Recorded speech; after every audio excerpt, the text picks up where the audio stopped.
Hello বন্ধুরা, আজ হলো মঙ্গলবার। একটা মিনি ব্লগ নিয়ে চলে এলাম। দেখো দুপুর দুপুর স্নান করে নিলাম, আর দেখো কাচাকুচিও করে নিয়েছি। বড় মেয়ে বললো আমি রান্নাবান্না করছি, তুমি ওদিকে সেরে নাও। তো আমি ওকে জোগাড় করে দিলাম, ও রান্নাবান্না করছে।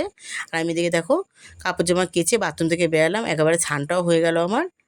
সমস্ত কাপড় জামা মেলে দিয়েছি বন্ধুরা।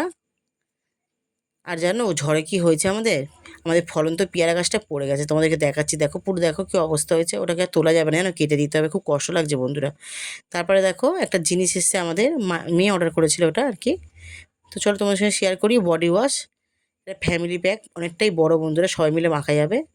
গরমের সময় তো লাগে এগুলো, ওই জন্য অর্ডার করেছিল ও। আর কি রান্নাবান্না করেছে মেয়ে, চলো তোমাদের সাথে দেখিয়ে দিই একবার। দেখো ভুনা খিচুড়ি ডিম দিয়ে বানিয়েছে, আর বানিয়েছে দেখো আলুর দম, কষা কষা করে আলুর দম করেছে। আর রয়েছে বেগুনি। পুরো খাওয়াটা আজকে জমে যাবে। কালকে বৃষ্টি পড়ছিল, কালকে খিচুড়ি করতে পারেনি বলে, তাই জন্য আজকে বানিয়েছে। তোমাদের মিলবটা কীরকম লাগলো অবশ্যই জানিও। ভালো লাগলে লাইক কমেন্ট শেয়ার করে দিও। টাটা।